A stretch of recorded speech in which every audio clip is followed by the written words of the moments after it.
Bonsoir à tous, bienvenue dans votre journal. À la une ce soir, un an après, les salariés de Michelin tentent de se reconvertir. Nous avons suivi 8 d'entre eux qui vont découvrir cette semaine le monde de la conception du médicament, un secteur qui recrute en région centre. Un chantier d'envergure tout au long de l'été à Saint-Pierre-des-Corps. Dans 2 semaines, l'accès à la levée de la Loire sera bloqué. Les digues doivent subir d'importants travaux de consolidation. Et puis scène de liesse hier soir à Tours. La France affronte l'Allemagne vendredi. Et c'est peu de le dire, les Tourangeaux ont fait la fête. Bonsoir à tous. Avant d'ouvrir ce journal, à Tours-Nord, une femme grièvement blessée dans l'incendie de son appartement. Cela s'est produit cet après-midi, rue Daniel Meyer à Tours-Nord. La victime, âgée de 55 ans, a été gravement brûlée. Elle a été prise en charge par le SMUR et transportée d'urgence vers les services des Grands Bullets au CHU de Trousseau. Et puis à Saint-Pierre-des-Corps, l'incendie se propage. Après une quinzaine de véhicules touchés, ces dernières semaines, 2 autres ont été les proies des flammes. La nuit dernière, avec eux des poubelles, une douzaine de pompiers est intervenue. Les salariés de Michelin sont-ils prêts à tourner la page? Le 10 juin 2013, le géant du pneumatique annonçait l'arrêt de l'activité poids lourd sur le site de Joué-les-Tours. 700 emplois supprimés, près de 250 salariés se voient alors offrir la possibilité de partir en pré-retraite. Quant aux autres, ils pourront être reclassés. Un an après le choc, nous avons suivi 8 d'entre eux qui s'essayent à un nouveau métier, celui de la conception du médicament, un secteur florissant en région centre. Reportage à l'IMT de Tours avec Aurélie Renaud. Richard a passé 35 ans à jouer les tours chez Michelin. Son dernier service, le contrôle qualité. Mais son histoire avec l'entreprise de pneumatique s'arrête maintenant. Ses enfants et ses petits-enfants vivent à Tours, alors pour lui, impossible de choisir la mobilité interne. Richard doit bel et bien se reconvertir. On nous a présenté le bassin de l'emploi et tout ce qui touche le pharma, il y a quand même des débouchés. Alors donc, aujourd'hui, il ne faut pas être trop gourmand. Et pourtant, je m'étais fixé une chose, pas repartir dans l'industrie. Et bon, là, c'est une semaine de découverte, donc je vais en profiter pour découvrir. On verra à la fin de la semaine le constat que je vais en faire. À 30 ans à peine, Émilie a déjà essuyé 2 plans sociaux. L'un dans l'imprimerie, l'autre chez Michelin. Là-bas, elle travaillait au service découpe durant 4 ans. Passer du pneumatique à la petite gélule, pourquoi pas? Car durant cette semaine de test, elle s'est aperçue que ces 2 industries avaient finalement les mêmes codes. Par exemple, les machines, c'est vrai que ça ne nous fait pas peur. On voit les machines et on n'a pas du tout peur de son fonctionnement. C'est plus après au niveau des ingrédients qui ne sont pas pareils. Du coup, il n'y a que là où il faut une formation. Un atelier de transition professionnelle ou plutôt vie ma vie d'opérateur médicaments. Durant une semaine, les ex-Michelin vont mélanger des poudres, confectionner des pommades et conditionner des gélules. En un mot, fabriquer des médicaments. L'objectif de l'IMT qui accueille ces ex-Michelin, c'est bien sûr de retenir leur attention, car ces chercheurs d'emploi sont précieux. Ils ont déjà la fibre industrielle. La carte maîtresse de l'Institut de formation, la promesse d'emploi. Il y a 160 emplois à pourvoir en région centre, dont plus de la moitié en CDI. Donc vous imaginez bien que dans le 37 ou dans le 41, voire dans le 45, il y a des postes à pourvoir. Et ils le savent. Une trentaine d'anciens salariés Michelin devraient participer à ces ateliers. Dans un an, ils pourraient devenir opérateurs en industrie pharmaceutique, soit par le biais d'une VAE, une validation des acquis de l'expérience, ou par le biais d'une formation diplômante. Les taxes s'affolent, Laurent Fabius s'alarme. Un amendement voté à l'Assemblée nationale permettrait d'augmenter la taxe de séjour dans les hôtels en la portant à 8 €. Les professionnels de l'hôtellerie et le ministre des Affaires étrangères s'insurgent contre cette hausse qu'ils jugent fatale et dangereuse pour le secteur touristique en France. Audrey Champigny. Une taxe de séjour qui pourrait grimper jusqu'à 8 € par nuit et par personne pour les hôtels les plus luxueux. Des chiffres qui affolent les professionnels du tourisme. En effet, si la loi passe, les clients des hôtels 3, 4 et 5 étoiles verront leur taxe de séjour multipliée par 5. Pour les hôteliers tourangeaux, le calcul est vite fait, ça ne passe pas. Vous prenez une famille avec 2 enfants, elle arrive, ça lui fait 32 € de plus par nuitée. C'est important, c'est quand même, on est dans des budgets contraints maintenant.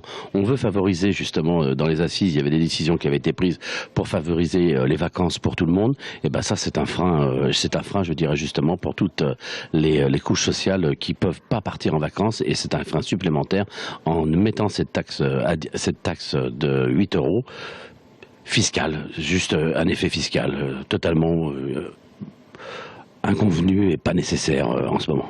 À Tours, s'ajoute au montant maximum la taxe additionnelle de Tours Plus et les 10% du Conseil général. Ainsi, pour un 4 étoiles, il faudra compter 8,25 € au lieu d'1,65 € et 5,50 € au lieu d'1,10 € pour un 3 étoiles. On est déjà sur des prix moyens qui sont bas pour la saison et je vois pas comment on va pouvoir faire facturer en plus aux clients et ils prendront pas les chambres. Donc c'est encore nous qui allons baisser nos marges.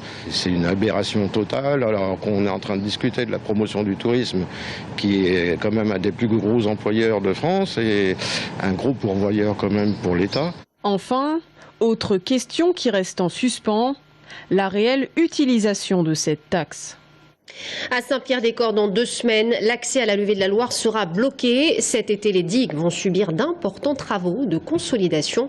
Une vaste opération nécessaire qui se poursuit dans le cadre du plan Loire Grandeur Nature. On voit tout cela en détail avec Florent Carrière.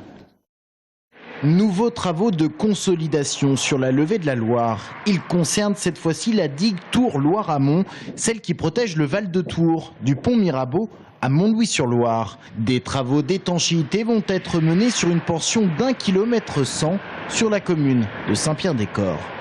Des études qu'on a menées sur le système d'endiguement montrent que le système d'endiguement a une réelle tenue et qu'il est quand même en capacité de tenir à des crues d'importance moyenne. L'objectif là est plutôt d'améliorer le niveau de sûreté du système d'endiguement pour qu'il protège contre des crues plus importantes, c'est-à-dire des crues qui mettent en charge sur plusieurs mètres de hauteur la digue. Des travaux similaires à ceux-ci avec le creusement d'une tranchée sur 8 à 10 mètres de hauteur. Le matériel envisagé pour réaliser ça est un engin de malaxage, donc avec une lame qui va faire entre 8 et 10 mètres de profondeur et qui va venir mélanger le matériau du sol, qui va devenir le matériau de construction, avec un ciment et de l'eau, donc à l'aide d'un liant hydraulique. Et c'est ce qui va constituer à terme cette paroi étanche. Ainsi, à partir du 15 juillet, la route départementale 751 sera fermée à la circulation, exception faite pour les riverains et la desserte des entreprises. Une déviation sera mise en place par la Ville-aux-Dames pour les véhicules légers, par le sud de Saint-Pierre-des-Corps pour les poids lourds. Des travaux qui devraient se poursuivre jusqu'au mois de septembre, avant l'ouverture d'un deuxième front, cette fois-ci à Montlouis-sur-Loire. Montant de ces 2 opérations, 2,4 millions d'euros. Les chefs d'entreprise travaillent leur réseau au cirque. L'initiative est originale. Objectif, rencontrer de potentiels partenaires d'affaires dans un cadre détendu, le cirque de Luynes. Et vous allez le voir, les valeurs du monde de l'entreprise et celui du cirque peuvent parfois converger. Romain Delville. En apparence, on est loin des business plans, des externalisations ou des mises sur le marché. Encore que. La Chambre de commerce et d'industrie de Touraine veut mettre en réseau ses adhérents de manière informelle. Et cette année, c'est l'univers du cirque qui a été choisi. Pour cette participante, c'est bien vu, car le cirque requiert des valeurs utiles dans une entreprise. De savoir où aller, savoir maîtriser, savoir lâcher prise, savoir maîtriser son stress, voilà, toutes ces valeurs-là qu'on retrouve aussi dans l'entreprise. Voilà, donc, et puis partager un moment convivial, une après-midi convivial aussi avec des chefs d'entreprise et pouvoir après faire du relationnel, du business avec ces entreprises-là. Voilà, se mettre en relation, c'est assez important. Bien, très bien. Ça va ? Oui, oui, oui. Alors, à qui tour ? Du réseau professionnel donc, mais surtout une après-midi détente pour les participants avant la trêve estivale. Et c'est au pôle européen du cirque de Luynes. On leur fait découvrir les arts du cirque, déjà tout ce qui est jonglage, acrobatie, équilibre, trampoline, trapèze et tissu aérien. Et on les pousse à quelque chose où ils n'ont pas l'habitude d'aller. Donc toute cette pression qu'ils ont aussi chaque jour, on essaie aussi de leur faire évacuer ici au cirque. Au bout de l'assiette, c'est Jorge González en stage à la direction du château d'Artigny. Et sous le chapiteau, c'est lui le champion de la jonglerie, une énergie qu'il transfère dans son travail. J'essaye de montrer cette énergie que j'ai et la partager avec les clients, avec le personnel et être surtout en contact et porter une bonne atmosphère au travail. Et pour les acteurs économiques du tourisme, la période estivale, c'est tout sauf des vacances, hormis cet après-midi au cirque. La France affrontera donc l'Allemagne vendredi, un match déterminant et puis surtout une très bonne nouvelle pour les supporters assidus ou non de l'équipe de France. Hier soir, place Jean Jaurès et dans les rues du Vieux-Tours, les Tourangeaux ont fait la fête. Anaïs Michaud.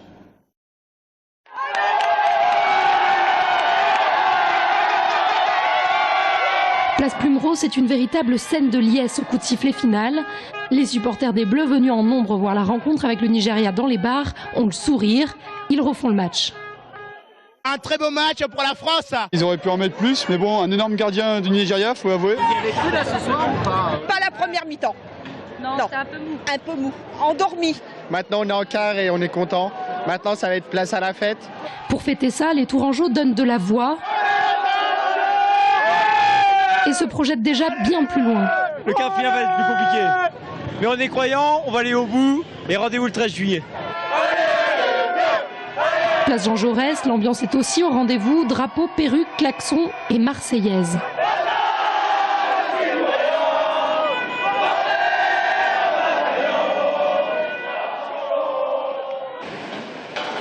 À la tombée de la nuit, les forces de l'ordre ont remplacé les supporters des Bleus sur la place Jean Jaurès. À la terrasse de ce café, 2 ambiances.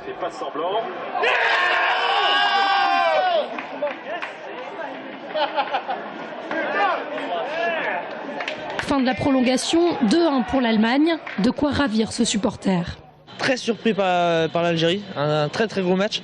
Je ne m'y attendais pas et du coup c'est encore plus beau résultat. Mais l'Algérie n'est pas en reste.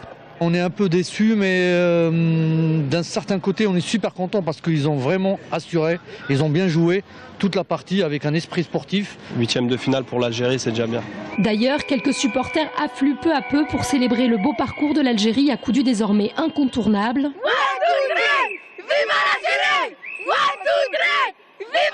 Ce sera donc une rencontre France-Allemagne pour le quart de finale. Ça va être un match très difficile. Je ne sais pas. C'est 50-50. Verdict vendredi au stade Maracanã de Rio de Janeiro. Le match sera diffusé en France à 18h. Et j'ajoute que vendredi, à l'occasion du quart de finale de la Coupe du Monde France-Allemagne, la ville de Jouy-les-Tours invite le public à supporter les couleurs de la France sur écran géant au Palais des Sports. Marcel Cerdan à partir de 17h45. Au château de Candé, les mécaniques poétiques d'Ézéchiel invitent au rêve. Ce groupe d'artistes original et furieusement doué expose une douzaine d'installations numériques interactives, sonores et visuelles. Regardez, Florent Carrière. Impression de fête des Lumières lyonnaises au château de Candé. Avec Ézéchiel aux manettes, la façade du château devient mouvante. Elle se déstructure puis se recompose au rythme des sonorités. L'événement phare d'une exposition qui nous emmène à l'intérieur du château où l'on retrouve des machines tout autant étonnantes les unes que les autres. L'idée ici, c'est de délivrer des sons et de la lumière, donc d'ouvrir les flacons. Le son va boucler, il revient à intervalles réguliers, et avec ce principe, on peut créer des schémas qui vont se répéter et qui vont boucler entre eux.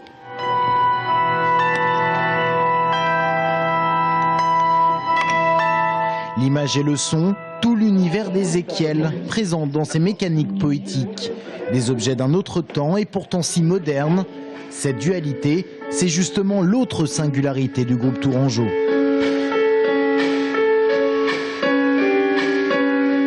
On a toujours aimé ce qu'on peut appeler les anachronismes. Alors au départ sur scène c'était jouer des berceuses après des morceaux punk. Voilà, on a aimé mélanger les opposés. Et au final ça a fini par donner des machines très technologiques avec un aspect très ancien. Même si c'est très technologique, le but premier c'est que les gens ressentent quelque chose, faire des objets un peu sensibles.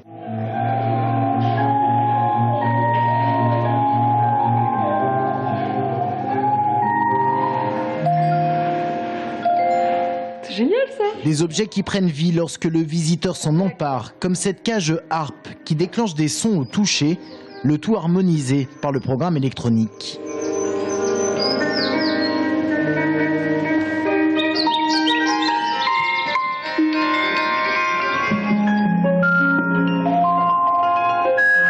Une exposition totalement interactive et qui invite le visiteur à pénétrer dans un monde rêvé. C'est d'ailleurs une berceuse qui est à l'origine de tout. Ces mécaniques poétiques sont la représentation live en quelque sorte de l'album Naphtaline sorti en 2007 et elles ont trouvé au château de Candé l'endroit idéal pour s'installer. Et une exposition que vous pourrez voir jusqu'au 31 octobre. Voilà, c'est la fin de ce journal. Merci à tous de nous avoir suivis.